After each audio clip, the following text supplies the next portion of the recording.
My dear friends, welcome in vision chemistry classes. आज की class में कक्षा 10वीं विज्ञान से एक मोस्ट इंपोर्टेंट प्रश्न पढ़ेंगे जो कि बहुत ही उपयोगी एग्जाम के लिए हर वर्ष आता है। मोस्ट इंपोर्टेंट क्वेश्चन है, ध्यान रखना। यहाँ पर देखें प्रश्न है क्या, निकट दृष्टि दोष किसे कहते हैं, इसके कारण एवं निवारण लिखिए। इसके कारण एवं निवारण लिखिए। या फिर प्रश्न ऐसा हो सकता है, यह प्रश्न कि निकट दृष्टि दोष किसे कहते हैं, इसे सचित्र समझाइए।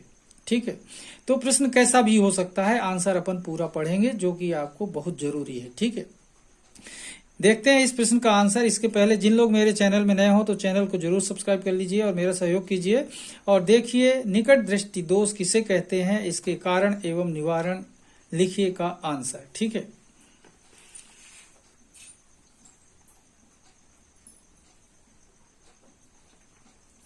देखिए, जब निकट की वस्तुएं स्पष्ट दिखाई देती हैं, जब निकट की वस्तुएं स्पष्ट दिखाई देती हैं लेकिन दूर की वस्तुएं स्पष्ट दिखाई नहीं देती, तो इस प्रकार के दृष्टि दोष को निकट दृष्टि दोष कहते हैं।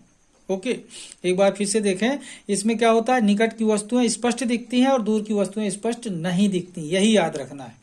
निकट की वस्तुएं स्पष्ट दिखती हैं और दूर की वस्तुएं स्पष्ट नहीं दिखती, ध्यान रखेंगे। ठीक है, तो एक बार फिर से देखें, जब निकट की वस्तुएं स्पष्ट दिखाई देती हैं लेकिन दूर की वस्तुएं स्पष्ट दिखाई नहीं देती, तो इस प्रकार के दृष्टि दोष को निकट दृष्टि दोष कहते हैं। ओके, क्या कहेंगे, इसे निकट दृष्टि दोष कहते हैं। मालूम क्या रखना है, निकट की वस्तुएं स्पष्ट दिखती हैं और दूर की वस्तुएं स्पष्ट नहीं दिखती। ठीक है, अब देखते हैं निकट दृष्टि दोष का कारण क्या है। क्या कारण है कि निकट की वस्तुएं साफ दिखती हैं और दूर की वस्तुएं साफ नहीं दिखती। ठीक है, तो देखें कारण क्या है इसका। देखिए, यहां पर देखते हैं कारण क्या है निकट दृष्टि दोष के कारण। तो देखें, पहला कारण है नेत्र लेंस मोटा हो जाता है। नेत्र लेंस मोटा हो जाता है अर्थात इसकी वक्रता त्रिज्या बढ़ जाती है। ठीक है, सेकेंड है नेत्र लेंस की फोकस दूरी कम हो जाती है। नेत्र लेंस की फोकस दूरी क्या होती है, कम हो जाती है। ध्यान दें, नेत्र लेंस मोटा हो जाता है मतलब वक्रता त्रिज्या क्या होती है, बढ़ जाती है, और नेत्र लेंस की फोकस दूरी कम हो जाती है। यही कारण है कि हमें निकट की वस्तुएं स्पष्ट दिखती हैं और दूर की वस्तुएं स्पष्ट नहीं दिखती। ठीक है, अब देखते हैं निकट दृष्टि दोष का आरेख क्या है। ठीक है, देखिए निकट दृष्टि दोष का आरेख। तो देखें यहां पर निकट दृष्टि दोष का आरेख। सबसे पहले ये जो बना हुआ है रेटिना है। रेटिना, प्रतिबिंब रेटिना पर बनता है मतलब स्पष्ट दिख रहा है। प्रतिबिंब रेटिना पर नहीं बनता, उसके आगे बनता है या उसके पीछे बनता है मतलब दृष्टि में दोष है। तो यहाँ पर देखना, ये नेत्र लेंस है। नेत्र लेंस से जब वस्तु को देखा जाता है तो प्रतिबिंब यहाँ पर बन जाता है रेटिना के पहले। ये जो है ये क्या है, रेटिना है। क्या है ये, रेटिना है।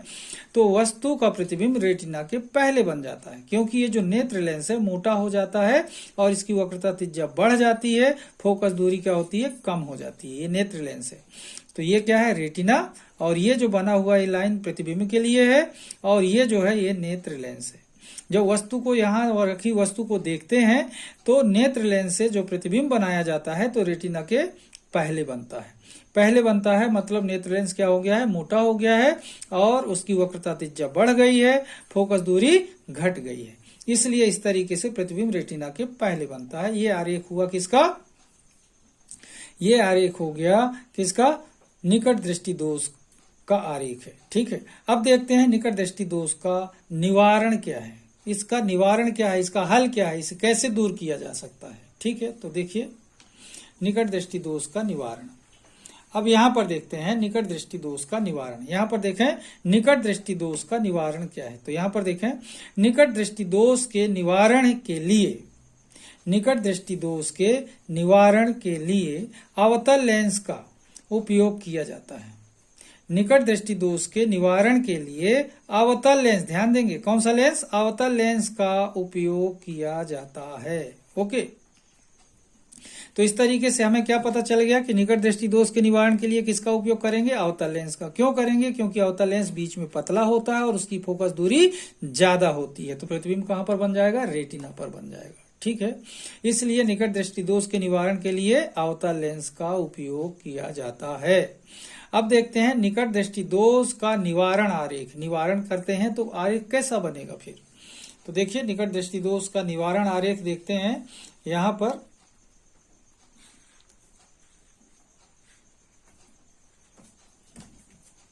देखिए निकट दृष्टि दोष का निवारण आरेख देखते हैं। यहां पर देखें ये जो निकट दृष्टि दोष है इसका निवारण कैसे हो रहा है।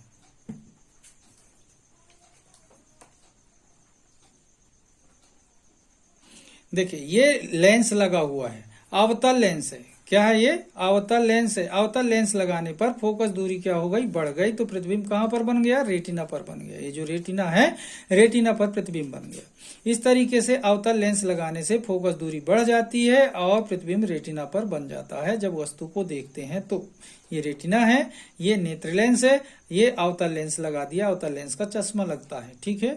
इस तरीके से अगर हम अवतल लेंस का उपयोग करते हैं तो प्रतिबिंब रेटिना पर बनने लगता है और हमें वस्तुएं साफ दिखने लगती हैं। ठीक है। इस प्रकार देखें, कह सकते हैं कि निकट दृष्टि दोष के निवारण के लिए क्या देख रहे हैं? इस प्रकार क्या कह सकते हैं कि निकट दृष्टि दोष के निवारण के लिए अवतल लेंस का उपयोग करते हैं। निकट दृष्टि दोष के निवारण के लिए किसका उपयोग करते हैं? अवतल लेंस का उपयोग करते हैं। इस प्रकार आप लोग ने देखा कि निकट दृष्टि दोष किसे कहते हैं, इसे सचित्र समझाइए। तो इसमें क्या क्या देखा? निकट दृष्टि दोष की परिभाषा या निकट दृष्टि दोष किसे कहते हैं, फिर निकट दृष्टि दोष का कारण देखा, फिर निकट दृष्टि दोष का आरेख देखा, फिर निकट दृष्टि दोष का निवारण देखा, फिर निकट दृष्टि दोष का निवारण आरेख देखा। इससे हमें यह पता चला कि निकट दृष्टि दोष में निकट की वस्तुएं स्पष्ट दिखती हैं लेकिन दूर की वस्तुएं स्पष्ट दिखाई नहीं देती। ठीक है। और इसको देखने के लिए हमें अवतल लेंस की जरूरत पड़ती है। इसके लिए हमें अवतल लेंस का चश्मा लगाना चाहिए। ठीक है। तो आज की क्लास को मैं यहीं पर समाप्त करूंगा। जिन लोग मेरे चैनल में नए हो तो चैनल को जरूर सब्सक्राइब कर लीजिए और मेरा सहयोग कीजिए। तब तक के लिए धन्यवाद। जय हिंद, जय भारत।